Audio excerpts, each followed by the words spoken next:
আল্লাহ রাব্বুল আলামিন পবিত্র কোরআন কারীমের মধ্যে বলেছেন সূরাতুল বাকারার মধ্যে, কুতিবা আলাইকুমুস সিয়াম, তোমাদের জন্য সিয়ামকে, রোজাকে ফরজ করা হয়েছে। কামা কুতিবা আলাল্লাযীনা মিন ক্বাবলিকুম লাআল্লাকুম তাত্তাকুন, ঠিক যেভাবে তোমাদের পূর্ববর্তীদের প্রতিও সাওমকে ফরজ করা হয়েছিল। উদ্দেশ্য হচ্ছে লাআল্লাকুম তাত্তাকুন, যাতে করে তোমরা মুত্তাকি হতে পারো, তাকওয়া অবলম্বন করতে পারো, আল্লাহ ভীতি অর্জন করতে পারো। এই আয়াত থেকে আমি আলোচনা শুরু করতে যাচ্ছি। আজকে আমাদের আলোচনার টপিক হচ্ছে কোরআনময় রমাদান। কিভাবে রমাদান মাসকে আমরা কোরআনময় করতে পারি, এর কিছু বাস্তবিক দৃষ্টান্ত সারগর্ভভাবে আপনাদের সামনে উপস্থাপন করার চেষ্টা করব ইনশাআল্লাহ তাআলা। ওয়া মা তাওফীকি ইল্লা বিল্লাহ, আলাইহি তাওয়াক্কালতু ওয়া ইলাইহি উনীব। আল্লাহ পাক রমাদানকে ফরজ করেছেন একটা উদ্দেশ্য, যাতে করে আমরা তাকওয়া অবলম্বন করতে পারি। আমি শুরুটা করছি এখান থেকে যে সচরাচর আমরা সাওম যেভাবে রাখি, রমজান মাস যেভাবে কাটাই, এই রমজান মাসটা এভাবে না কাটিয়ে একটু ভিন্নভাবে কাটানোর চেষ্টা করা যাক। আল্লাহ পাক আমাকে তৌফিক দান করুক, আপনাদের সবাইকে তৌফিক দান করুক। আমিন। উদ্দেশ্যটা কি? তাকওয়া অবলম্বন করা, তাকওয়া অর্জন করা। আর তাকওয়া কি? যেটা বাজারে কিনতে পাওয়া যায় না। যালিকাল কিতাব লা রাইবা ফি হুদাল লিল মুত্তাকিন। কোরআন এমন একটা কিতাব, যে কিতাবে কোনো সন্দেহ নেই, এটা মুত্তাকিদের জন্য হেদায়েত। এই যে মুত্তাকি কারা? আল্লাযীনা ইউমিনুনা বিল গায়ব, যারা গায়েবে বিশ্বাস করে। আল্লাহ, মালায়েকা, আসমানি কিতাব, নবী রাসূলগণ, পরকাল, ভাগ্যের ভালো মন্দ, ইমানের 6টা পিলার সবই গায়েব। যারা এই গায়েবে বিশ্বাস করে, মনে বিশ্বাস করে, মুখে স্বীকার করে, কাজে বাস্তবায়ন করে। ওয়া ইউকিমুনাস সালাহ, এই বিশ্বাসের পাশাপাশি যারা সালাত কায়েম করে। ওয়া মিম্মা রাযাকনাহুম ইউনফিকুন, এবং তাদেরকে যে রিজিক দেয়া হয়েছে, এই রিজিক থেকে তারা আল্লাহর পথে ব্যয় করে, যাকাত দেয়, দান সাদাকা করে। এবং মুহাম্মদ সাল্লাল্লাহু আলাইহি ওয়াসাল্লামের কাছে যা নাজিল করা হয়েছে, এই কিতাব আল কোরআন এবং এর পূর্ববর্তী কিতাবগুলোর প্রতিও তারা ঈমান রাখে, বিশ্বাস রাখে। এরাই তারা যারা সফল, যাদেরকে মুত্তাকি বলা হচ্ছে। তাকওয়া কি জিনিস? আল্লাহ ভীতি। নবী সাল্লাল্লাহু আলাইহি ওয়াসাল্লাম বলছেন, আত-তাকওয়া হাহুনা, তাকওয়া হচ্ছে কলিজার মধ্যে, কলবের মধ্যে। আমার দাড়ি, টুপি, জুব্বা, পাগড়ি থাকতে পারে, কিন্তু আমার কলবে কতটুকু তাকওয়া আছে এটা আল্লাহ ছাড়া কেউ জানে না। তাকওয়া সম্পূর্ণ আল্লাহ জানেন একজন ব্যক্তির মধ্যে কতটুকু তাকওয়া আছে। অনেক সময় বাহ্যিক চোখে মনে হতে পারে এই ভাইটা ইসলামিক পোশাক পরে নাই, দাড়ি আমার চেয়ে একটু ছোট, চলাফেরা কেমন জানি, সুন্নতি পোশাক নাই, ওঠা বসা চলাফেরা কেমন মনে হচ্ছে। কিন্তু কে জানে যে তার মনের মধ্যে এমন তাকওয়া থাকতে পারে যার কারণে সে আমার চেয়ে বেশি সম্মানিত হতে পারে না? আবার অনেক সময় মনে হতে পারে যে আমি এইসব চেয়ারে বসে আছি, বড় বড় ওয়াজ করছি, নসিহত করছি, অনেক বড় বড় কথা বলছি, কোরআন এবং সুন্নাহর সামাজিক কথা বলছি, পলিটিক্যাল কথা বলছি, কোরআন সুন্নাহ থেকে কথা বলছি, দেখে মনে হচ্ছে আমার পুরো দেহটা তাকওয়ায় ভরপুর। এমন হতেও পারে যে আমার চেয়ে আপনার তাকওয়া বেশি আছে। কে জানে এটা? শুধু আল্লাহ জানেন। এবং এই তাকওয়াই হচ্ছে আল্লাহর কাছে সম্মান পাওয়ার একমাত্র মানদণ্ড। তাই এখানে একটা নসিহত হচ্ছে, আল্লাহর কাছে নিরপরাধ থাকার চেষ্টা করেন, মানুষের কাছে না। আল্লাহর কাছে ফেয়ার থাকেন, আল্লাহর কাছে আপনি নিষ্পাপ থাকার চেষ্টা করেন, মানুষের কাছে না। আল্লাহর কাছে ভালো হন, দেখবেন আল্লাহ রাব্বুল আলামিন মানুষের মনের মধ্যে আপনার জন্য ভালোবাসা সৃষ্টি করে দিবে। মানুষের কাছে নয়, লোক দেখানো বিষয় নয়। লোক দেখানো বিষয়টাকে রিয়া বলা হয়, এটা একটা গোপন শিরক। তাকওয়াই একমাত্র মানদণ্ড যা আল্লাহর কাছে সম্মানের মানদণ্ড হিসেবে গৃহীত। বংশ, ভাষা, দেশ বা জাতি বা বর্ণ, রক্ত, এগুলো তাকওয়ার মানদণ্ড নয়। এগুলো আল্লাহর কাছে সম্মানের মানদণ্ড নয়। এটা আগে ভালো করে আমাদেরকে বুঝতে হবে। আর সেই ব্যক্তি মুত্তাকি নিঃসন্দেহে, যে আল্লাহকে ভয় করে, আল্লাহর আদেশগুলোকে মেনে চলে, আল্লাহর নিষেধগুলোকে বর্জন করে, নবী সাল্লাল্লাহু আলাইহি ওয়াসাল্লামের তরিকা মতো চলে, কোরআন এবং সুন্নাহর আলোকে জীবন গড়ে, ইনশাআল্লাহ আমরা বলতে পারি এই ব্যক্তি মুত্তাকি। তারপরেও এই ব্যক্তি চূড়ান্তভাবে জান্নাতে যাবে কি যাবে না, এই কথা আল্লাহ ছাড়া কেউ বলতে পারেন? পারেন। আসেন, উমর রাদিয়াল্লাহু আনহু একজন সাহাবীকে বলছেন, আপনি কি আমাকে বলতে পারেন তাকওয়া কাকে বলে? উমর রাদিয়াল্লাহু আনহুকে বলা হচ্ছে, হে আমিরুল মুমিনিন, আপনি কি কখনো কাটা বিছানো পথে হেঁটেছেন? উমর রাদিয়াল্লাহু আনহু বলছেন, হ্যাঁ হেঁটেছে। কিভাবে হেঁটেছে? আমরা সতর্কতার সাথে পা ফেলেছি। ওই সাহাবী বলছেন, এটাই হচ্ছে তাকওয়ার উদাহরণ। জীবনে চলার পথে আপনার সামনে শিরিকের টোপ থাকতে পারে, বেদায়াতের টোপ থাকতে পারে, হারাম রিজিকের টোপ থাকতে পারে, জেনার টোপ থাকতে পারে, সুদের টোপ থাকতে পারে, অনেক রকম টোপ কাটা আপনার পথে থাকতে পারে। কিন্তু আপনি এগুলো বেছে বেছে চলছেন, বেছে বেছে পা ফেলছেন এবং জান্নাত আপনার গন্তব্যের দিকে এগিয়ে যাচ্ছেন। এটার নাম হচ্ছে তাকওয়া। আল্লাহ পাক রমাদান মাসে সওম ফরজ করেছেন তাকওয়া অবলম্বন করার জন্য। কিন্তু বাস্তবতা হচ্ছে আমরা দেখি রমজান মাসে অনেকেই নামাজ পড়ে না, রোজা রাখে, তারাবির নামাজ পড়তে আসে, 5 ওয়াক্ত নামাজ মসজিদে এসে পড়তে চায় না। রমাদান মাসে অনেক মা বোনকে দেখা যায় পর্দা না করেই বেহায়ার মতো হাটবাজারে ঘোরাফেরা করছে। রমজান মাসে দেখা যায় আমরা অনেক সুদের লেনদেনের সাথে সম্পৃক্ত থাকি। রমাদান মাসেও আমরা ঘুষ খাই, রমাদান মাসেও আমরা দুর্নীতি করি। রমজান মাসেও দেখা যায় আমরা এই যে অশ্লীল মুভিসগুলো, টিভি, তারপরে এই যে থিয়েটার, আপনার ফ্যাশন শো, আপনার পর্নোগ্রাফি, সিরিয়াল, এগুলো অনেকে দেখি। রমজান মাসেও আমরা এই কাজগুলো করি। রমজান মাসে অনেক হোটেলে দেখা যায় পর্দা টাঙানো আছে, ভিতরে খাবার খাওয়া হচ্ছে। রমজান মাসে অনেক কিছু দেখা যায় যেগুলো আসলে তাকওয়ার খেলাফ। রমজান মাসে রোজা রেখে যদি মানুষ এগুলো করে, পাশাপাশি হিংসা করে, গীবত করে, মিথ্যা কথা বলে, অশ্লীল কথা বলে, ঝগড়া করে, মারামারি করে, ইত্যাদি ইত্যাদি, তাহলে কি সওম তাকওয়া নিয়ে আসবে? এই রোজা কি আমার জীবনে তাকওয়া নিয়ে আসবে? রোজার উদ্দেশ্য হচ্ছে তাকওয়া অবলম্বন করা। আসুন প্র্যাকটিক্যালি কি করতে পারি আমি শুরু থেকে বলছি। প্রথমত, রমজান মাস আসার আগে আমাদেরকে একটা হাদিস মাথায় রাখতে হবে। একটা হাদিস, মাত্র একটার কথা বলছি, হাদিস অনেক আছে, আমি একটার কথা বলছি। নবী সাল্লাল্লাহু আলাইহি ওয়াসাল্লাম বলেছেন, যে ব্যক্তি রমজান মাসকে পেল, যে ব্যক্তি রমজান মাসকে পেল কিন্তু তার গুনাহ মাফ করাতে পারলো না, সেই ব্যক্তি ধ্বংস হোক। এই কথাটা মাথায় রাখবো আমরা। যে ব্যক্তি রমজান মাসকে পেয়েছে কিন্তু রমজান মাসকে পেয়েও তার গুনাহ মাফ করাতে পারলো না, সেই ব্যক্তি ধ্বংস হোক। মাথায় থাকবে ইনশাআল্লাহ। আরেকটা হাদিস, আল্লাহ রাব্বুল আলামিন তার রাসূলকে বলছেন আমাদেরকে জানিয়ে দেওয়ার জন্যে, যে ব্যক্তি রমজান মাসে ঈমানের সাথে সওয়াবের আশায় সবগুলো সওম রাখবে, সবগুলো রোজা রাখবে, আল্লাহ পাক তার বিগত জীবনের সমস্ত পাপ মাফ করে দেবে। আরও আছে, যে ব্যক্তি রমজান মাসে ঈমানের সাথে সওয়াবের আশায় তারাবির সালাতগুলো পড়বে, আল্লাহ পাক তার সমস্ত গুনাহ মাফ করে দেবে।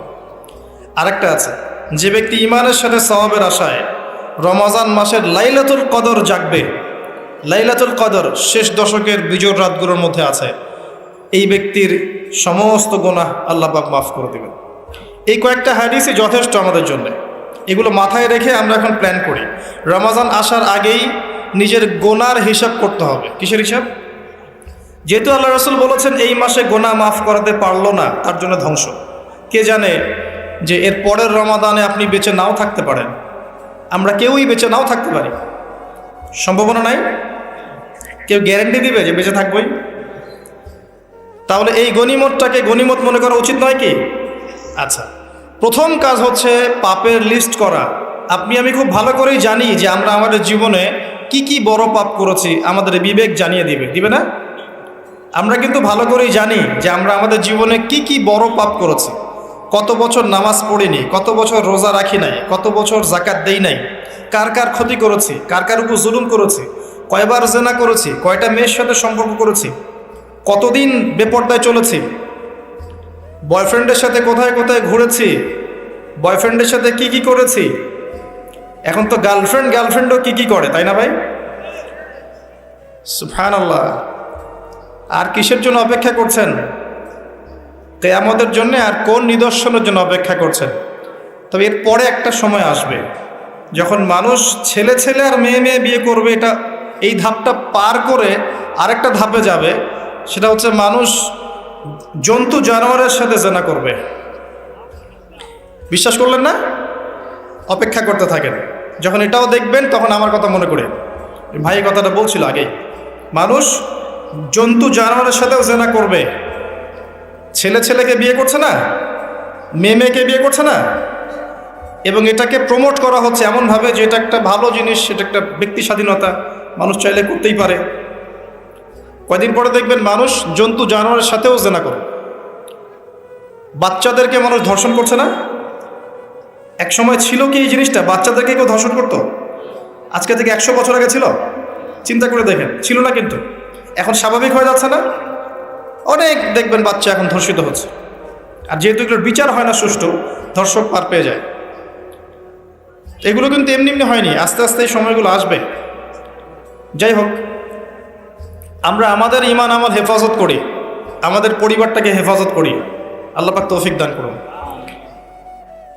তো যেটা বলছিলাম, আমরা কিন্তু জানি খুব ভালো করি যে আমরা কি কি পাপ করেছি। এই পাপগুলোকে একটু খাতার মধ্যে লিস্ট করতে হবে। পারবেন? নিজের বড় বড় পাপগুলোকে খাতায় লিস্ট করতে পারবেন? পারা যাবে ইনশাআল্লাহ। ছোটোখাটো পাপের কথা বাদ দেন। ছোটোখাটো পাপ আল্লাহ পাক অজু করলে মাফ করে দেন। অজু করলে পাপ মাফ হয়ে যায়। নামাজের জন্য হেঁটে যাচ্ছেন, পাপ মাফ হয়ে যায়। আপনি এই যে আপনার পায়ের মধ্যে একটা কাঁটা ফুটেছে, পাপ মাফ হয়ে গেছে। আপনি জ্বর আসছে, আপনার গোনা মাফ হয়ে যাচ্ছে। আপনি মুসাফা করছেন আমার সাথে, আপনার গোনা ঝরে যাচ্ছে, আমার গোনাও ঝরে যাচ্ছে। ছোটোখাটো পাপ মাফের অসংখ্য পদ্ধতি আছে, আল্লাহ পাক দিয়ে দিয়েছেন আমাদের। কিন্তু কবিরা গুনাহ, বড় বড় কবিরা গুনাহ খাঁটি তওবা করা ছাড়া মাফ হবে না। আমি কি বোঝাতে পারছি? কবিরা গুনাহ খাঁটি তওবা না করলে মাফ হবে না। এই রমাজানে আমাদের কবিরা গুনাহের লিস্ট আমাদেরকে করতে হবে, নিজের আমলনামার লিস্ট নিজেকে করতে হবে। এবং রমাজানে রোজা রেখে সওমরত অবস্থায় আল্লাহকে বলতে হবে, আল্লাহ আমি অমুক পাপ করেছিলাম, আমাকে মাফ করে দাও। আল্লাহ আমি অমুক পাপ করেছি, আমাকে মাফ করে দাও। আল্লাহ আমি অমুক পাপ করেছি, আমাকে মাফ করে দাও। পারা যাবে ইনশাআল্লাহ? আল্লাহর জন্য এক মুহূর্তের ব্যাপার। আল্লাহ পাক আপনার সমস্ত পাপকে নেকি দিয়ে পরিবর্তন করে দিবেন ইনশাআল্লাহ, যদি মুখলেসভাবে আপনি তওবা করতে পারেন। আরেকটা বিষয় থেকে যায়, সেটা হলো মানুষের সাথে জড়িত হক। অনেক সময় দেখা যায় কাউকে গালি দিয়েছি, কাউকে অপবাদ দিয়েছি, কারো সম্মানহানি করেছি, কাউকে মিথ্যা অপবাদ দিয়েছি, কারো প্রতি হিংসা করেছি, বিদ্বেষ রেখেছি, কারো সম্পদ আত্মসাৎ করেছি, কারো জিনিস চুরি করেছি, ছিনতাই করেছি বা ডাকাতি করেছি, বা কারো সম্পদ আত্মসাৎ করে নিজের পেটে ভরেছি, প্রতিবেশীর জমি মেরে দিয়েছি, ওই দুই প্রতিবেশী চাষের জমি জোর করে জবরদখল করেছি। এক কথায় মানুষের সম্মান জান মালের সাথে জড়িত যে পাপ, এই পাপ আল্লাহর কাছে মাফ হবে না। কাবা ঘরের গেলাফ ধরে কানলেও আপনি আমাকে যে মিথ্যা অপবাদটা দিয়েছেন, এটা মাফ হবে না যতক্ষণ না আমি মাফ করছি। কথা কি বুঝতে পারছেন? মনে করেন আপনি আমাকে মিথ্যা একটা অপবাদ দিয়েছেন এবং ধুয়ে রেখে দিয়েছেন একদম মিথ্যা অপবাদ দিয়ে। যতক্ষণ আমি আপনাকে মাফ না করছি, কাবা ঘরে গিয়ে গেলাফ ধরে কান্নাকাটি করলো, এই পাপ মাফ হবে না ইনশাআল্লাহ। এই অবস্থায় মৌত হলে কি হবে? পরকালে দেখবেন আমি দাঁড়িয়ে আছি আপনার জন্য, আপনার হিসেব হচ্ছে, হিসেব শেষ। আপনি সালাত, সওম, হজ জাকাতের নেকি নিয়ে উঠেছেন, কিন্তু দেখছেন আমি দাঁড়িয়ে আছি, আমার মতো আরও 10 জন দাঁড়িয়ে আছে। ওই 10 জনকে আপনি গালি দিয়েছিলেন, অপবাদ দিয়েছিলেন, তাদের গীবত করেছিলেন, তাদের সম্পদ বা সম্মানের হানি করেছিলেন। এখন কিয়ামতের মাঠে আপনার নেকি দিয়ে এই ঋণ শোধ করতে হবে, অন্য কোনো অপশন নাই। আর যদি নেকি শেষ হয়ে যায় তখন কি হবে? তখন আমার আমলনামা থেকে কিছু গুনাহ আপনাকে নিতে হবে। আল্লাহ পাক ন্যায় বিচারক। আল্লাহ পাক শুধু গফুর রহিম নন, আল্লাহ পাক শুধু পরম করুণাময় অসীম দয়ালুই নন, বরং তিনি হচ্ছেন ন্যায় বিচারক। ন্যায় বিচারক। একজন ধর্ষক যদি বলে যে আল্লাহ পাক তো গফুর রহিম, আল্লাহ আমাকে মাফ করে দিতে পারেন, তাহলে যাকে ধর্ষণ করলো সে তার উপর জুলুম হবে না? আল্লাহ পাক যদি ধর্ষককে মাফ করে দেন, তাহলে যাকে ধর্ষণ করা হয়েছে ওর প্রতি জুলুম হবে না? কথা বুঝতে পারছেন না? মনে করেন আপনি নাউজুবিল্লাহ কারো সম্পদ আত্মসাৎ করেছেন, এখন আল্লাহ যদি আপনাকে মাফ করে দেন, তাহলে এই যে যার সম্পদ আপনি আত্মসাৎ করেছেন এর উপরে জুলুম করা হচ্ছে না? আল্লাহ পাককে জুলুম করবেন? এক জাররা পরিমাণ করবেন না। কিয়ামতের মাঠে নেকি দিয়ে তার এই ঋণ শোধ করতে হবে, অথবা তার গোনা আপনার কাঁধে নিয়ে জাহান্নামের পথে যেতেও হতে পারে। আল্লাহ পাক হেফাজত করুন। এই জন্যে সবসময় সতর্ক থাকবেন আপনার যারা যেন মানুষের হক নষ্ট না হয়। মানুষ আপনাকে গালি দেখ, থাপ্পড় মারুক, জমি আত্মসাৎ করে ফেলুক, হক নষ্ট করুক, কি করে করুক, আপনি তারটা করতে চান না। যারা করছে আপনি লাভবান। আপনি কেমন করে লাভবান? আপনি অসংখ্য নেকি পাচ্ছেন, আপনি জানছেনও না। যেই আপনার বিরুদ্ধে মনে করেন আপনি নিষ্পাপ, আপনি মাজলুম, আপনি কোনো অন্যায় করেন নাই, আপনার বিরুদ্ধে জুলুম করা হচ্ছে, অপবাদ দেওয়া হচ্ছে, আপনাকে আন্ডারএস্টিমেট করা হচ্ছে, ইত্যাদি ইত্যাদি, আপনি বসে বসে নেকি পাচ্ছেন, বসে বসে নেকি পাচ্ছেন। এবং পরকালে কিয়ামতের মাঠে উঠে দেখবেন অসংখ্য নেকি অটোমেটিক আপনার আমলনামে চলে আসবে। তখন তারা আফসোস করবে, দুনিয়াতে এই কাজগুলো না করে ভালো কিছু করলে ভালো হতো। যাই হোক, মানুষের সাথে জড়িত পাপ আল্লাহর কাছে মাফ হবে না। এই কারণে এই রমজান মাসে ওই লিস্টের মধ্যে থাকবে আমি কার কার ক্ষতি করেছি, থাকবেই। কিন্তু যতটুকু মনে পড়ে লিখে ফেলবেন, সুযোগ থাকলে সেটা ফেরত দিয়ে দিবেন। যদি সুযোগ না থাকে ক্ষমা চেয়ে নেবেন, যদি সেই সুযোগও না থাকে তার পরিবারের কাছে ক্ষমা চেয়ে নেবেন, যদি সেই সুযোগও না থাকে তার পক্ষ থেকে সদকা করে দিয়ে পারা যাবে ইনশাল্লাহ। সেই সুযোগও নাই, তাহলে হাতটা তুলে তার জন্য দোয়া করবেন, আল্লাহ আমি আমার অমুক ভাইকে মিথ্যা অপবাদ দিয়েছিলাম, আল্লাহ তুমি তাকে মাফ করে দিও। আশা করা যায় আপনার গুনাহ আল্লাহ মাফ করে দিবেন ইনশাআল্লাহ। আসুন, রমজানের প্রথম কাজ এইটা, গুনার লিস্ট করা। একটু ধৈর্য ধরে বসেন। আমি অনেক ক্লান্ত, অনেক লম্বা সফর করে আসছি, এই জন্য আস্তে আস্তে কথা বলছি আর কি। তবে ইনশাআল্লাহ আজকে আমরা রমজানটাকে কিভাবে কাটাবো এবং কোরআনময় করে কিভাবে কাটাবো, কিছু উপকারী কথা আপনাকে বলবো ইনশাআল্লাহ তাআলা। আল্লাহ পাক আমাদেরকে আমল করার তৌফিক দান করুন। প্রথম কাজ পাপের লিস্ট করা। তারপরের কাজ হচ্ছে তওবা করা। রমজানে আমরা তওবা করব যে আল্লাহ পাক আমি দুনিয়াতে যত পাপ করেছি, জানা অজানা, ছোট বড়, প্রকাশ্য গোপন, যত পাপ করেছি, যা আমি জানি যা আমি জানি না, যা তুমি আমার চেয়ে ভালো জানো, আল্লাহ মাফ করে দাও। পারা যাবে ইনশাআল্লাহ? খালি বলতে হবে আস্তাগফিরুল্লাহাল্লাযী লা ইলাহা ইল্লা হুয়াল হাইয়ুল কাইয়্যুম ওয়া আতুবু ইলাইহি। এটা পড়বেন। অথবা আল্লাহুম্মা আনতা রাব্বী লা ইলাহা ইল্লা আনতা খালাকতানি আনা আবদুক ওয়া আনা আলা আহদিক ওয়া ওয়া'দিকা মাস্তাতা'ত আউযু বিকা মিন শাররি মা সানা'ত আবুউ লাক বিনি'মাতিকা আলাইয়া ওয়া আবুউ বিযামবি ফাগফিরলি ফাইন্নাহু লা ইয়াগফিরু যুনুবা ইল্লা আনতা। পারা যাবে ইনশাআল্লাহ? হিসনুল মুসলিম, গুগল প্লে স্টোরে যান, একটা অ্যাপস আছে হিসনুল মুসলিম, একটা বই আছে, এটা কিনেন, সমস্ত দোয়া এখানে দেয়া আছে, দেখবেন আর পড়বেন, পকেটের মধ্যে রাখবেন, দেখবেন, পড়বেন। পারা যাবে ইনশাআল্লাহ? ইনশাআল্লাহ। এরপরে তওবার পরে কি? তওবার পরে রমজান মাসের বাজার আগে করব। এখন শাবান মাস চলছে, হাতে যতটুকু টাকা পয়সা আছে বা জমানো কিছু টাকা তো আছে, এখান থেকে আপনি রমজান মাসের বাজার করবেন। রমজান মাসে আপনি বেশি বেশি বাজারে যাবেন না, ওই মাসে যেটা আর্ন করবেন সেটা জমিয়ে রাখবেন, সমস্যা নাই। সম্ভব হলে ঈদের যে কাপড় চোপড় লাগে, আপনার স্ত্রীর জন্য এক সেট, আপনার বাচ্চার জন্য এক সেট, আপনার এক সেট, নতুন কাপড় পরা সুন্নত, এবং আমরা সবাই নতুন কাপড় পরার চেষ্টা করবো ইনশাআল্লাহ। যাদের নতুন কাপড় নাই তাদেরকে কাপড় দেওয়ার চেষ্টা করবো ইনশাআল্লাহ। এটাও কিনে রাখতে পারেন আগে ভাগেই। রমজান মাসে আপনি বাজারে সময় দিবেন না, দুনিয়ার কাজে বেশি ব্যস্ত হবেন, এটা একটা টার্গেট। এরপর আপনি রমজান মাসে একটা প্রজেক্ট হাতে নেবেন যে আমার মতো বহু মুসলিম সমাজে আছে যাদের পুরো মাস চলার মতো টাকা পয়সা নাই, আছে না? সামাজিকভাবে হোক, মাদ্রাসার উদ্যোগে হোক বা রাষ্ট্রীয়ভাবে হোক, যেভাবে হোক, এই গরিব মানুষদের লিস্ট করে বাসায় বাসায় অন্তত এক মাসের বাজার খরচ পৌঁছে দেওয়ার চেষ্টা করতে হবে। পারবেন? পারবেন না? এক মাসের বাজার কত টাকা লাগে? 2000, 3000, নিত্য প্রয়োজনীয় কথা বলছি, সব তো দিতে পারবেন না। 2-3 হাজার, 4000, এর মধ্যে সে চাল পাবে, ডাল পাবে, ছোলা বুট পাবে, তেল পাবে। বাই দ্য ওয়ে, তেলের দাম যে এখন কত আমি তো জানি না, আমি অবশ্য বাজারে যাই না, আমি জানি না দাম কত। তবে একটা ফেসবুক স্ক্রল করতে গিয়ে একটা ভিডিও আসলো, দেখলাম যে দেখে খুব হাসি বের হলো আর কি, যে বাড়ির গিন্নি সে কড়াই ধরে আছে আর বাড়ির কর্তা ওই তেলের বোতলটাকে তালা দিয়ে লক করে রেখেছে আর কি। তো গিন্নি এসে বলছে আজকে রান্না করবো, তেল দাও। সে উঠলো, উঠে লক খুললো। লক খুলে যে কৌটাটা আছে, যে কৌটার মুখটাতে এক কর্ক তেল ঢেলে এই আপনার কড়াইতে দিল, যে এটা দিয়ে আজকে চালাও। তো আল্লাহ পাক আমাদের এক শ্রেণীর অসৎ ব্যবসায়ীদেরকে হেদায়েত করুক, যারা কৃত্রিম সংকট তৈরি করে জিনিসপত্রের দাম বাড়ায়। আল্লাহ পাক এদেরকে হেদায়েত করুক। কঠিন শাস্তির আওতায় আনা উচিত।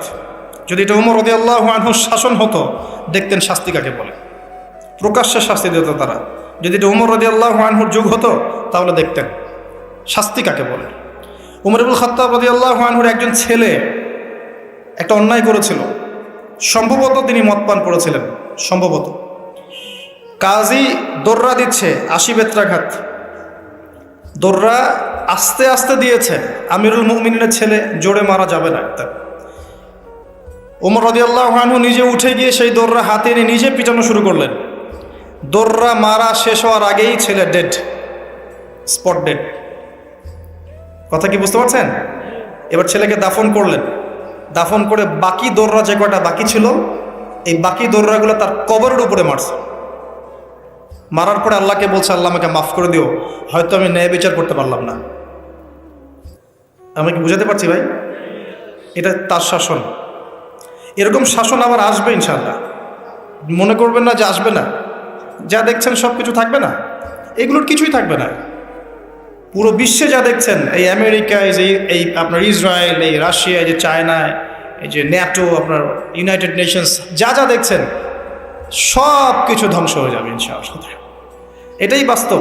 কুদিয়াল আমর লেখা হয়ে গেছে কোরআনে এবং সুন্নায়। এবং বাইতুল মাকদাস বা মাকদিস যে যাই বলেন, জেরুজালেম থেকে নবী ঈসা ইবনে মারিয়াম আবারও সেই রকম একটা শাসন চালু করবেন ইনশাআল্লাহ পৃথিবীতে। বিশ্বাস হচ্ছে না? দেখতে থাকেন সামনে কি হয়। পরাশক্তিগুলো ধ্বংস হয়ে যাবে। যাই হোক, আজকে ওই দিকে যাচ্ছি না, টপিক ওইটা না। যেটা বলছি, বাজার করে ফেলেন এবং প্রজেক্ট নেবেন। যারা দরিদ্র দুস্থ, এদের পরিবারে আমরা পার পরিবার একটা করে প্যাকেজ পাঠিয়ে দেব, যেখানে নিত্য প্রয়োজনীয় দ্রব্য থাকবে। তারাও যেন রমজান মাসে খেয়ে পরে বাঁচতে পারে। পারা যাবে ইনশাআল্লাহ? চেষ্টা করেন, আল্লাহ পাক আপনার রিজিকে বরকত দিবে ইনশাআল্লাহ তাআলা। একটা হাদিসে আছে যে বান্দা যতক্ষণ অন্য ভাইয়ের সাহায্যে থাকে, আল্লাহ ততক্ষণ ওই বান্দার সাহায্যে থাকে। আর একজন মুসলিম ভাইয়ের প্রয়োজন পূরণ করতে যাওয়া, খালি হেঁটে হেঁটে যাওয়া, এটা মসজিদে নববীতে বসে 12 বছর ইতিকাফ করার চেয়ে বেশি নেকির কাজ। এগুলো আমরা হয়তো বুঝি না, মনে করি তার সাথে যাব, আমার তো সময় নষ্ট হচ্ছে। আপনি 12 বছর ইতিকাফের নেকি পাচ্ছেন, তাও যে কোনো মসজিদে না, নববী মসজিদে। সুবহানাল্লাহ। রমজানে আর কি করবেন? কম খাবেন, সেহরি আর ইফতারে বেশি খাবেন না, এবং 2টা তরকারি দিয়ে যদি খাবার হয়ে যায়, 10টা তরকারি করার কোনো দরকার নেই। আপনিও দুনিয়ার কাছে বেশি ব্যস্ত হবেন না, বাড়ির মা বোনদেরকেও ব্যস্ত রাখবেন না, তাদেরকেও দিন শেখার সুযোগ দিবেন। রমজান মাসে তারা অল্প রান্না করবে, একবার রান্না করবে, 3 বেলা খেয়ে নেবেন গরম করে। তারা তালিম করবে, তারা কোরআন শেখার মসজিদে যাবে, তারা মহিলাদের মধ্যে দিন চর্চা করবে, তাদেরকেও দিনের সুযোগ করে দিতে হবে। পারা যাবে ইনশাআল্লাহ। এবং আপনিও তালিমে বসবেন, 5 ওয়াক্ত নামাজ মসজিদে আদায় করবেন, ইসলামিক দর্শগুলোতে বসবেন, ইমানকে তাজা করবেন, ইমানকে তাজা করবেন। কম খাবেন। আমি বরাবরই বলি যে এই খাওয়ার যে ব্যাপারগুলো আছে, এখানে আমরা যারা দাবি করি যে ইসলাম আমরা প্রচার করছি, জনগণের মাঝে ঢুকাই দিচ্ছি, তাদের অনেকের মাঝেই দেখবেন খাওয়ার সুন্নত নাই। কথা বুঝতে পারছেন না? বড় বড় কথা বলার পরে খাওয়ার টেবিলে খালি বসায় দেন, দেখবেন সব শেষ, 7 পেট খেয়ে শেষ করে ফেলছে। খাওয়ার সুন্নত ওই কোরআনে আছে, হাদিসে আছে, প্র্যাকটিক্যালি নেই। নবীজি কি বলেছেন? খেতে হলে, যদি খেতেই হয়, তাহলে 1 ভাগ পেটের 1 ভাগ, আরেক ভাগ পানি, আরেক ভাগ ফাঁকা। তারা স্ট্রেস নিতে পারে, তারা ফিজিক্যালি ফিট থাকে, ইমিউনিটি সিস্টেম বাড়ে, তাদের ভুঁড়ি হয় না। ভুঁড়িওয়ালা মানুষ আবার রাগ করেন না, আমি ছোট করার জন্য বলছি না, কিন্তু মুসলিমদের ভুঁড়ি থাকা উচিত নয়। ওমর রাদিয়াল্লাহু আনহু যুগে এক ব্যক্তির ভুঁড়ি হয়েছিল অনেক উঁচু, আর ওমর রাদিয়াল্লাহু আনহু রাস্তায় রাস্তায় ঘুরতেন না রাত্রেবেলা। তিনি দেখলেন যে একজন ভুঁড়িওয়ালা ব্যক্তি আসে, তিনি লাঠি দিয়ে গুতা দিয়ে বলেছিলেন যে মা হ্যাঁ এটা কি? সে বলেছিল যে বারাকাতুম মিন ইনদিল্লাহ, আল্লাহর বরকত এটা। তখন উমর ইবনুল খাত্তাব বলেছেন যে এটা বাল আযাব মিন ইনদিল্লাহ, বরং এটা আল্লাহর আযাব, আল্লাহর শাস্তি। এটা হয়ে গেলে তুমি তো নামাজে মনোযোগী হতে পারবে না, অলস হয়ে যাবে। আর আখিরুজ্জামান, শেষ জামানার হাদিসগুলোর মধ্যে একটা হাদিস আমি পেয়েছিলাম যে শেষ জামানায় এক শ্রেণীর মানুষ বের হবে যারা খুব মেদভুড়িওয়ালা হবে, ঠেস দিয়ে বসে থাকবে আয়েশ করে, আর বলবে আমি কোরআন মানি, হাদিস মানি না। কথা বুঝতে পারছেন? সব লেখা আছে, নবী সাল্লাল্লাহু আলাইহি ওয়াসাল্লামকে সব দেখানো হয়েছে, একদম নিখুঁতভাবে তিনি সব ব্যাখ্যা করে গেছেন। সুবহানাল্লাহ। ঈসা আলাইহিস সালাম যখন আসবেন তার যে চুল থেকে টপ টপ করে পানি পড়তে থাকবে, এটাও হাদিসে এসেছে। আর কি জানতে চান? এই যে মাসিহুদ দাজ্জালের কথা বলা হয়, এই দাজ্জালকে যেখানে হত্যা করা হবে সেই জায়গাটাও হাদিসে লেখা আছে, এটা বাবে লুদ নামক জায়গা। বাবে লুদ, এটা ফিলিস্তিনের মধ্যে আছে। কি চাচ্ছেন? সব লেখা আছে। এটাই ইসলাম, যেখানে প্রতিটা বিষয়ের সমাধান আছে, খুঁটিনাটি সব কিছু আছে। আমরা অমুসলিম ভাই বোনদেরকে অনুরোধ করব, জীবনটাকে নিয়ে ভাবুন এবং কোরআন সুন্নাহকে একবার নিরপেক্ষভাবে পড়াশোনা করেন। এরপর যদি আপনার মনে হয় মন থেকে হ্যাঁ কোরআন এবং সুন্নায় সব কিছুর সমাধান আছে, নিঃসন্দেহে এটা এক আল্লাহর পক্ষ থেকে মনোনীত দিন, আর দেরি করবেন না, ইসলাম কবুল করে ফেলুন। আল্লাহ পাক তৌফিক দান। বলা যায় না তাদের দ্বারা আল্লাহ পাক আমাদের চেয়ে অনেক বেশি খেদমত নিতে পারেন। আল্লাহ পাক এটা বলেছেন, ওয়া ইন তাতাওয়াল্লাউ, হে মুসলিমরা তোমরা যদি মুখ ফিরিয়ে নাও, আল্লাহর দায়িত্ব পালন না করো, আমানতের খেয়ানত করো, ইস্তাবদিল কওমান গায়রাকুম, আল্লাহ পাক অন্য কওমকে তোমাদের জায়গায় নিয়ে আসবেন, সুম্মা লা ইয়াকুনু আমসালাকুম, তারা তোমাদের মতো অপদার্থ হবে না। আসুন, রমজান একটু কম খাওয়ার অভ্যাস করেন, সেহরিতে কম, ইফতারেও কম। এমনভাবে খাবেন না যে মনে হচ্ছে এটা আপনার জীবনের শেষ খাওয়া, এইভাবে খাবেন। এবার সম রেখেছেন, সম রাখা অবস্থায় 5 ওয়াক্ত নামাজ জামাতে পড়তে হবে, প্রথম টার্গেট। পারা যাবে ইনশাল্লাহ? 5 ওয়াক্ত নামাজ জামাতে পড়ব। সরকার বাধা দিবে? প্রশাসন বাধা দিবে? আপনার পরাশক্তির আপনাকে বোম মারবে? কিচ্ছু হবে না। আপনি আপনার দিন পালন করবেন। লাকুম দীনুকুম ওয়ালিয়া দিন, তোমাদের দিন তোমাদের, আমার দিন আমার। আপনি 5 ওয়াক্ত সালাত মসজিদে পড়ার চেষ্টা করবেন ইনশাআল্লাহ তাআলা। আর নামাজ পড়বেন রাসূল সাল্লাল্লাহু আলাইহি ওয়াসাল্লামের তরিকা মোতাবেক, তাড়াহুড়া করে 3G 4G নামাজ, রিল্যাক্সে নামাজ পড়বেন। ঠিক আছে ইনশাআল্লাহ? আসেন, রোজা রেখে আর কি করবেন? বেশি থেকে বেশি আল্লাহর জিকির করবেন। সুবহানাল্লাহ, আলহামদুলিল্লাহ, লা ইলাহা ইল্লাল্লাহ, আল্লাহু আকবার, সুবহানাল্লাহি ওয়া বিহামদিহি, সুবহানাল্লাহিল আযীম, লা ইলাহা ইল্লাল্লাহ ওয়াহদাহু লা শারীকা লাহ, লাহুল মুলক ওয়া লাহুল হামদ ওয়া হুয়া আলা কুল্লি শাইইন কাদির, লা হাওলা ওয়া লা কুওয়াতা ইল্লা বিল্লাহ ইত্যাদি। যত জিকির আছে বেশি থেকে বেশি করবেন। মানুষের সাথে কথা কম বলবেন। অহেতুক চায়ের দোকানে আড্ডা পিটাবেন না, অহেতুক পাবজি নিয়ে পড়ে থাকবেন না, অহেতুক ফেসবুকে স্ক্রল করে সময় নষ্ট করবেন না, অহেতুক ইউটিউবে পড়ে থাকবেন না। আপনি জিকিরে সময় দিবেন, জায়নামাজে বসে থাকবেন, জিকিরে সময় দিবেন। আল্লাহ পাক তৌফিক দান করুন। এবং বেশি থেকে বেশি দোয়া করবেন আল্লাহর কাছে রমজান মাসে। দোয়া আপনার নিজের জন্যে, আপনার মা বাবার জন্যে, আপনার মৃত আত্মীয় স্বজনের জন্যে, আপনার ফিউচারের জন্যে, আপনার সন্তানদের জন্যে, আপনার দেশের জন্যে, আপনার জনগণের জন্যে, মুসলিম উম্মার জন্য, সবার জন্য কি করবেন? দোয়া করবেন। দোয়ায় কার্পণ্য করবেন না। আপনি যখন অন্য কোনো মুসলিম ভাইয়ের জন্য দোয়া করছেন, তখন আপনার মাথার কাছে একজন ফেরেশতা থাকবেন, যিনি বলবেন যে তোমার জন্যও তাই হোক, তোমার জন্যও তাই হোক। দোয়া করলে লাভ আপনার, ক্ষতি নাই। আর দোয়া করার উপযুক্ত সময়গুলো খুঁজে খুঁজে বের করবেন। যেমন রোজা রাখা অবস্থায় দোয়া করলে দোয়া কবুল হয়।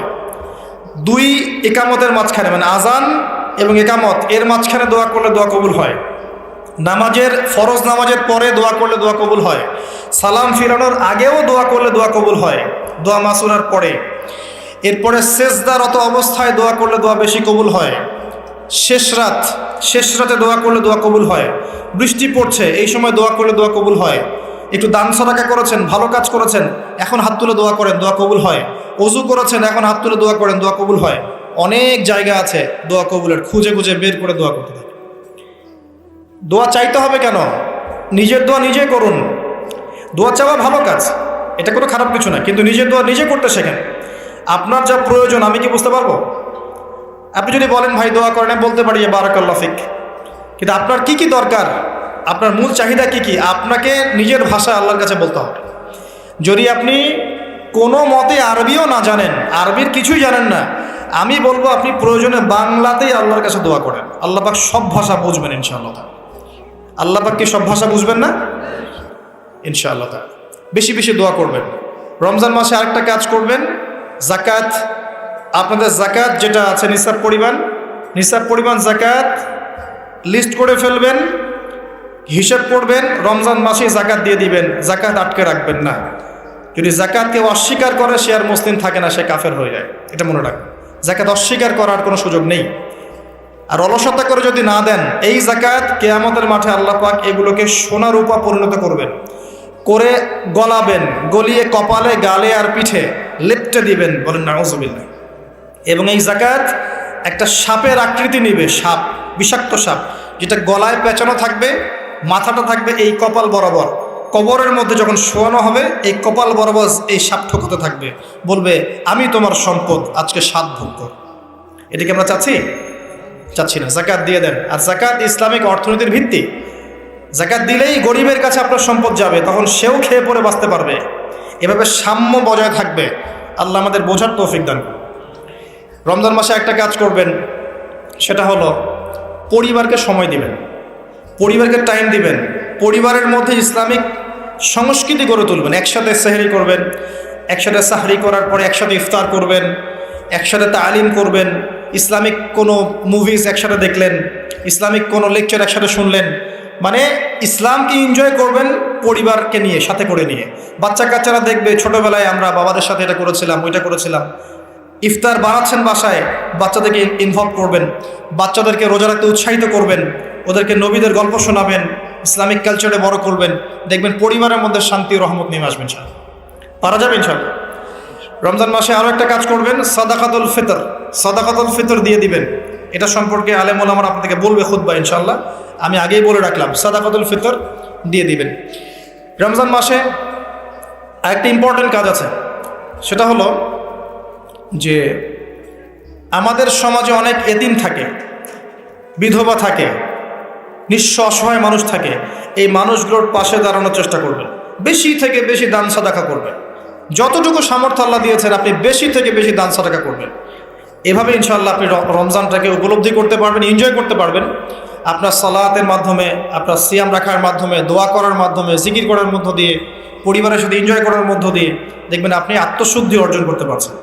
আরেকটা কাজ, রাতের বেলা তারাবির সালাত, রাতের বেলা তারাবি মসজিদে জামাতে পড়ার চেষ্টা করবেন। এবং সবচেয়ে সুললিত কণ্ঠে যিনি তেলাওয়াত করতে পারেন তাকে ইমাম বানাবেন। নামাজটা এনজয় করা যায় যেন। রুকু করলে সেজদা পাই না এমন নামাজ দরকার নাই।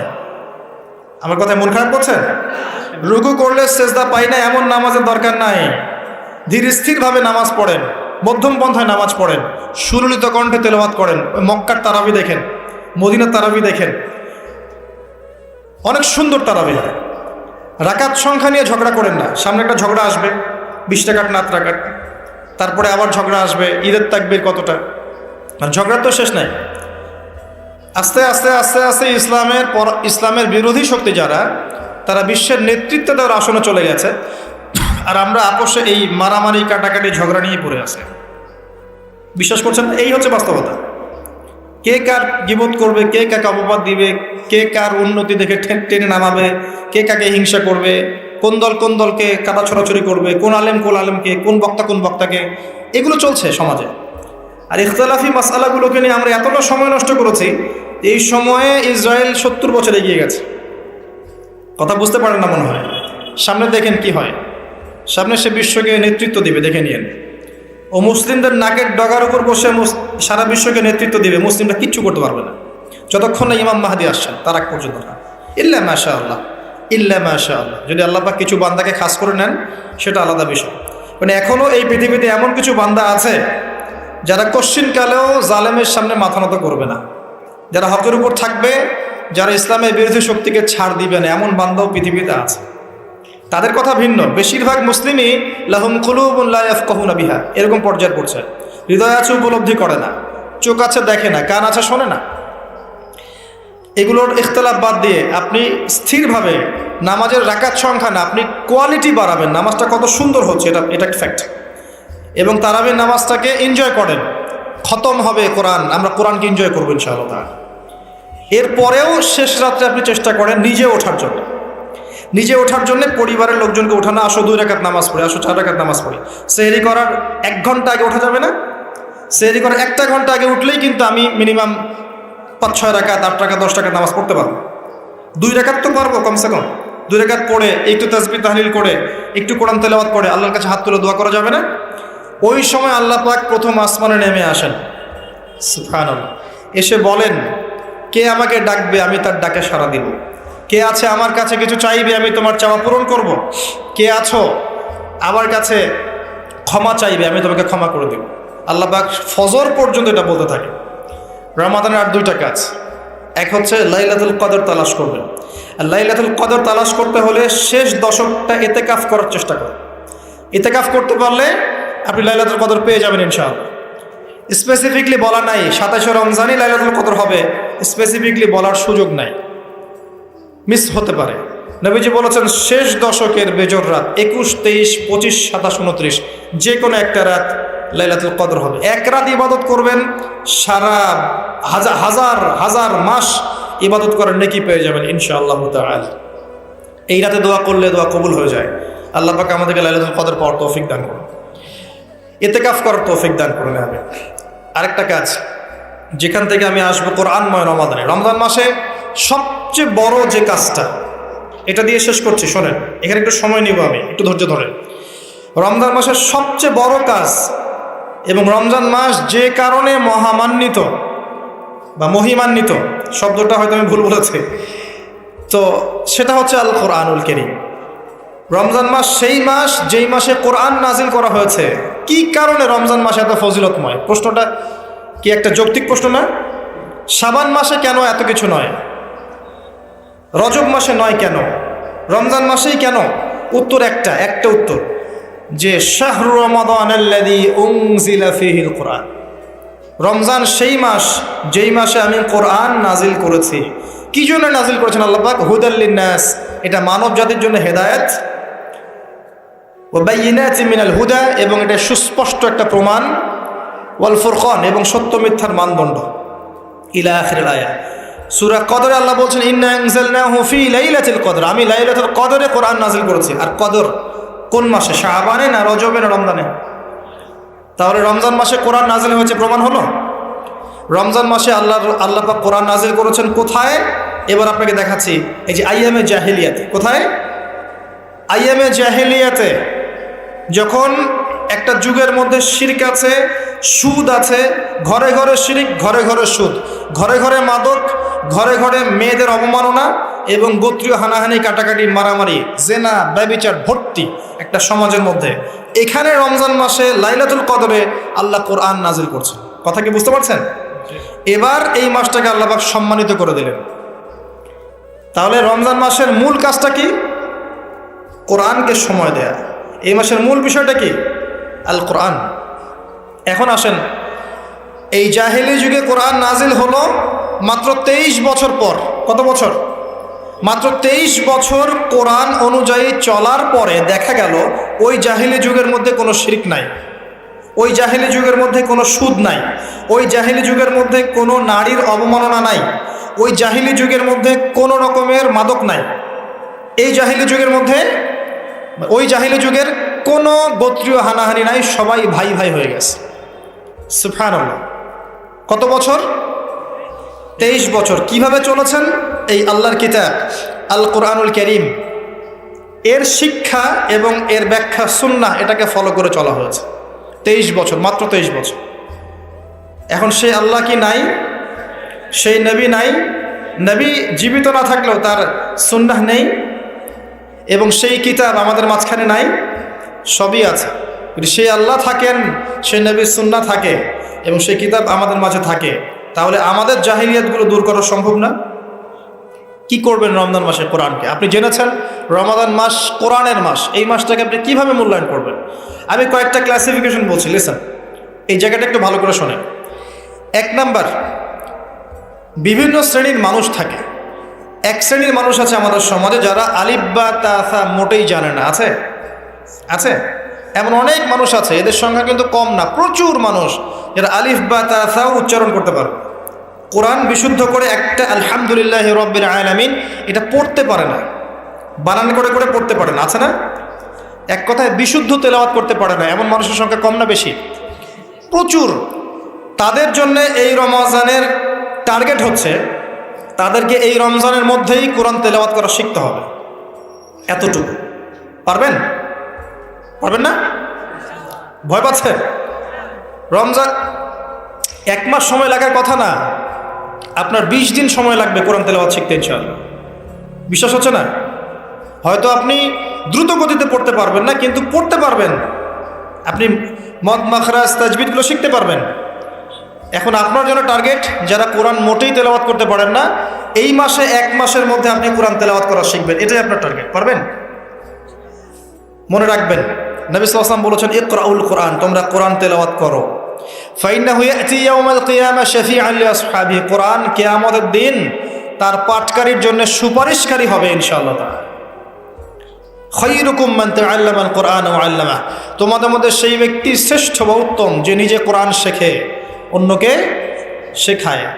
আরও হাদিস এসেছে, নবী সাল্লাল্লাহু আলাইহি ওয়াসাল্লাম বলেছেন আল্লাযী ইয়াকরাউল কোরআন ওয়া হুয়া মাহিরুম বিহ, যে ব্যক্তি কোরআন তেলাওয়াত করে এবং তার উপরও দক্ষ হয়, মা'আস সাফারাতিল কিরামিল বাররা, সেই ব্যক্তি সম্মানিত ফেরেশতাদের সাথে হাসর করবে ইনশাআল্লাহ।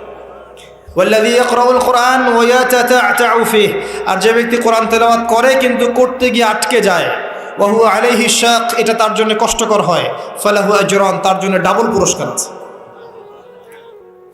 একটা হাদিসে, তিরমিজির হাদিসে নবীজি বলেছেন যে মান ক্বারা হারফাম মিন কিতাবিল্লাহি ফালাহু হাসানা, যে ব্যক্তি একটা হরফ পড়বে আল্লাহর কিতাবের, আলিফ লাম মিম, লা আকুলু আলিফ লাম মিম হারফুন, নবীজি বলছেন আমি বলছি না যে আলিফ লাম মিম তিনটা মিলে একটা হরফ, বাল আলিফুন হরফ, লামুন হরফ, মিমুন হরফ, আলিফ একটা হরফ, লাম একটা হরফ, মিম একটা হরফ, প্রত্যেকটা হরফে তার 10টা করে নেকি হবে ইনশাআল্লাহ। আল হাসানাতু বিআশরি আমসালিহা, একটা নেকিকে 10 দিয়ে গুণ করা হবে। আর রমজান মাসে যে কোনো নেক আমল 70 গুণ বাড়িয়ে দেওয়া হয়। আল্লাহ চাইলে 700 গুণ বাড়াতে পারেন, আল্লাহ চাইলে অপরিসীম বাড়াতে পারেন। আল্লাহ পাক কবুল করুন। তিলাওয়াত করবেন, তিলাওয়াত শিখবেন। তো যাদের কোরআন তেলাওয়াত করার যোগ্যতা নেই, এই মাসে কি টার্গেট দিলাম ভাই? এই মাসে আপনি ন্যূনতম টার্গেট জাস্ট কোরআন তেলাওয়াত শিখবেন, পারবেন ইনশাআল্লাহ? অনেকের মধ্যে কনফিউশন আছে না, আমারটা হচ্ছে কি হচ্ছে না, আছে না, সঠিক হচ্ছে কি হচ্ছে না। আপনিও এই টার্গেটে থাকেন, আপনি এই মাসে কোরআন আবার তেলাওয়াত করা শিখবেন। কিভাবে শিখবেন? মাদ্রাসায় কোর্স করানো হবে, আপনি মাদ্রাসায় যাবেন। অনলাইনে যদি কোর্স করায় কেউ, অনলাইনে কোর্স করবেন, অথবা বাসায় একটা আরবি শিক্ষক নেবেন, অথবা মসজিদ ভিত্তিক এই মাসব্যাপী কোরআন শিক্ষার কার্যক্রম চালু করবেন। করা যাবে ইনশাআল্লাহ। এটা উচিত রাষ্ট্র থেকে চালু করে দেয়া মাসব্যাপী কোরআন শিক্ষার কার্যক্রম। এটা করতে পারলে সবচেয়ে ভালো হতো, এদেশ থেকে যত মহামারীর ভাইরাস সব চলে যেত। বিশ্বাস করেন না? কোরআনের বরকতে সব বিপদ আপদ কেটে যেতে পারে। সূরা বনী ইসরাঈল আল্লাহ পাক বলেছেন যে ওয়াইদা ক্বরা'তাল কোরআন, হে নবী আপনি যখন কোরআন তেলাওয়াত করবেন বা করেন, জাআলনা বাইনাকা ওয়া বাইনাল্লাযীনা লা ইউমিনুনা বিল আখিরা হিজাবাম মাসতুরা, যখন আপনি কোরআন তেলাওয়াত করেন তখন আপনার এবং ওই জগৎ, যেই জগৎটা আল্লাহ এবং পরকালে বিশ্বাস করে না, এদের মাঝখানে, মানে ইমানদার এবং এর শত্রুদের মাঝখানে আমি আল্লাহ একটা অদৃশ্য পর্দা স্থাপন করে দিই। সুবহানাল্লাহ। ওই দিক থেকে কোনো ক্ষতি আপনাকে স্পর্শ করতে পারবে না। যাই হোক, এটা আপনাদের টার্গেট। 2 নাম্বার, দ্বিতীয় শ্রেণীর মানুষ যারা কোরআন মাশাআল্লাহ তিলাওয়াত করতে জানেন এবং আপনার কনফিডেন্স আছে। এখানে একটা কথা বলতে ভুলে গিয়েছিলাম যে আপনাকে শয়তান 3 ভাবে বিভ্রান্ত করতে পারে। একটা হচ্ছে শয়তান কিন্তু আপনাকে বোঝাতে পারে যে আপনি অনেক জানেন, আপনার জানার দরকার নাই, এটা শয়তান আপনাকে বোঝাতে পারে। 2 নাম্বার, বোঝাতে পারে যে আপনার দ্বারা হবে না, আপনি পারবেন না। আমার কথাটা মনে রাখেন। 3 নাম্বার, বোঝাতে পারে যে আমার অনেক সময় পড়ে আছে, পরে শিখে নেবে, এত তাড়াহুড়োর কি আছে। এই 3টা অস্ত্র শয়তানের বড় বড়। আরেকটা অস্ত্র আছে 4 নাম্বার, সেটা হলো শিখতে গিয়ে দেখবেন শয়তান ওয়াসওয়াসা দিবে, এই টিচার ভালো না, ওস্তাদ ভালো না। এটা একটা ওয়াসওয়াসা। উস্তাদের হাতে নিজেকে ছেড়ে দিতে হবে, তারপরে সে বুঝবে আপনাকে কোন পথে নিয়ে যেতে হবে। নবী মূসা আলাইহিস সালাম যখন এসেছিলেন খিদর আলাইহিস সালামের কাছে, হাল আত্তাবিউকা আন তুআল্লিমানি মিম্মা উল্লিমতা রুশদা, তিনি এসে বলেছেন, হে খিদর আমি কি আপনার সাথে থাকতে পারি এই শর্তে যে আল্লাহ আপনাকে যে জ্ঞান শিখিয়েছেন আমাকে শেখাবেন? তখন খিদর আলাইহিস সালাম বলছেন, ইন্নাকা লান তাস্তাতিআ মা'ইয়া সাবরা, তুমি তো আমার সাথে ধৈর্য ধরতে পারবে না। ধৈর্য ধরে ওস্তাদের কাছে সুপর্দ করতে হয়, তারপরে জ্ঞান পাওয়া যাবে ইনশাআল্লাহ। এত অস্থির হলে হবে না। 2 নম্বর শ্রেণী যারা পড়তে পারেন তাদের জন্য নসিহত হচ্ছে, এই রমজান মাসে আপনার টার্গেট এই কিতাব আপনি একবার খতম করবেন, একবার অনলি। পারবেন? অনলি একবার। প্রত্যেক দিন আপনি 1 পারা করে পড়বেন, প্রত্যেক দিন 1 পারা, 30 দিন 30 পারা। সম্ভব? খুব কঠিন? পারা যাবে না ইনশাআল্লাহ। আল্লাহ পাক তৌফিক দান করুন। আবারও বলছি, কোরআন তেলাওয়াত করলে আপনি প্রত্যেক হরফে 10 নেকি পাবেন। আপনি এই কোরআন আপনার পক্ষে সুপারিশ করবে, আপনি সম্মানিত ফেরেশতার সাথে হাসর করবেন। ইন্নাল্লাহা ইয়ারফাউ বিহাযাল কিতাবি আকওয়ামান ওয়া ইয়াদাউ বিহিল আখারিন।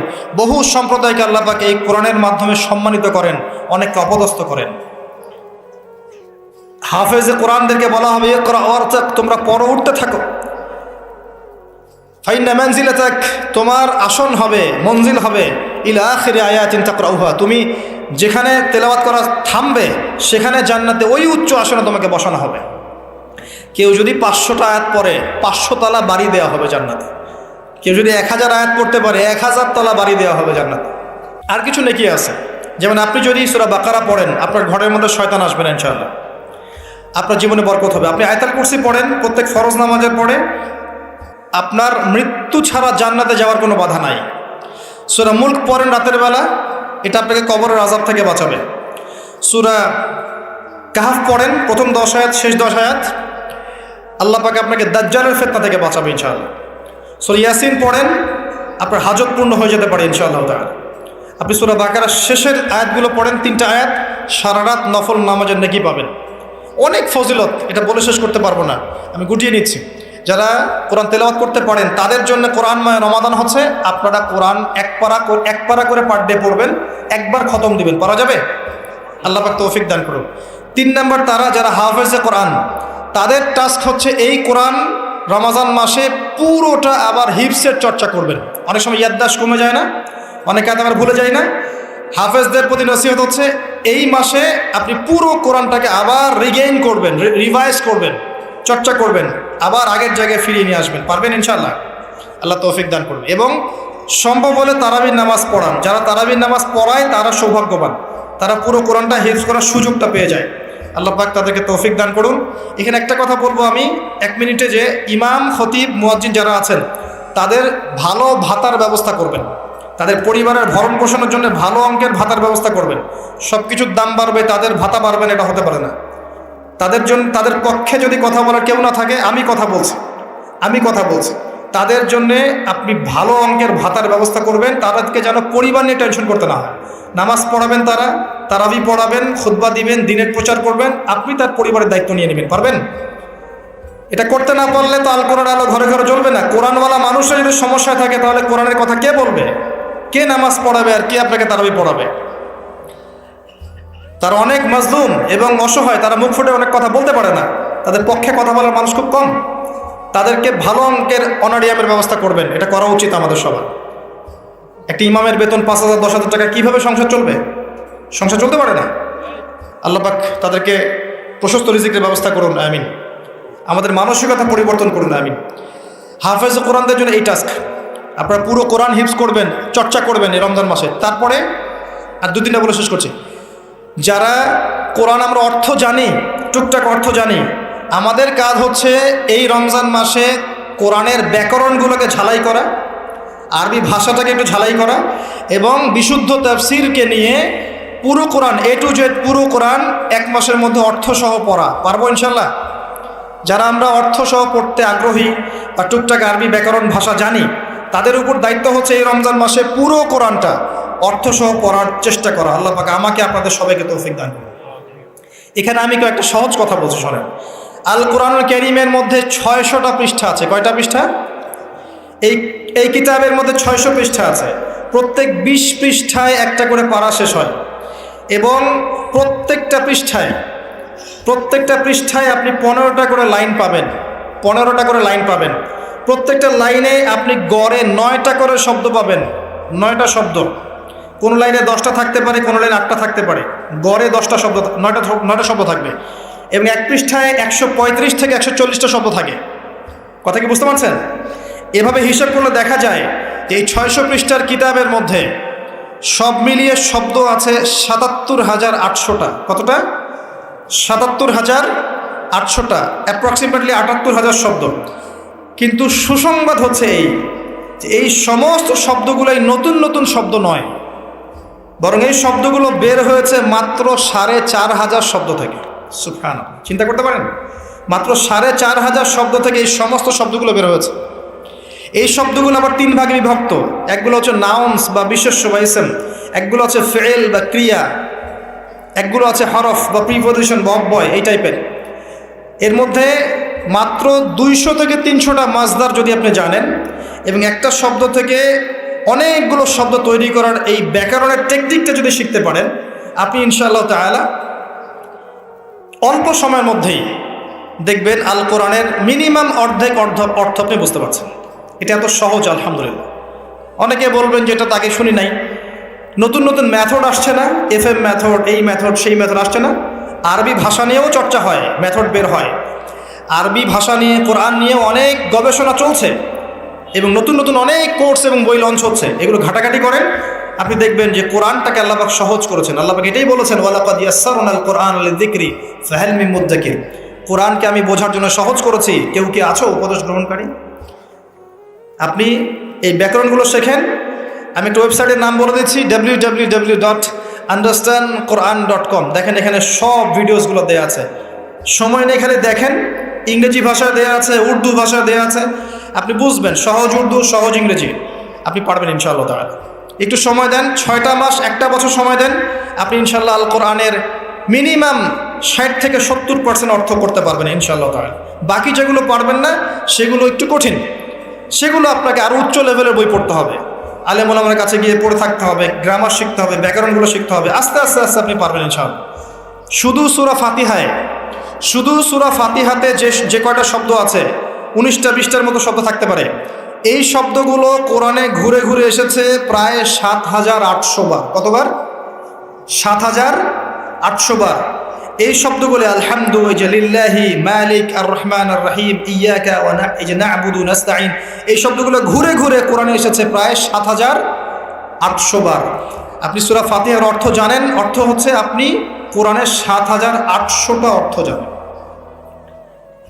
মজা করে শেখেন, এনজয় করে শেখেন, দেখবেন অনেক কোর্স আছে, এগুলো ঘাটেন, আলেম ওলামার কাছে যান, কম্বাইন্ড করেন, চর্চা করেন, আপনি পারবেন ইনশাআল্লাহ।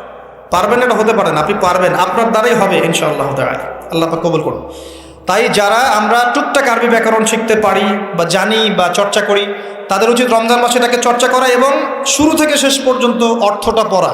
যেটা আপনার কাছে বিশুদ্ধ তাফসির মনে হয়, হোক মারিফুল কোরআন বা ইবনে কাসির বা জালালাইন, যেটা আপনার কাছে ভালো লাগে সেটা নেন, বা একাধিক তাফসির নেন।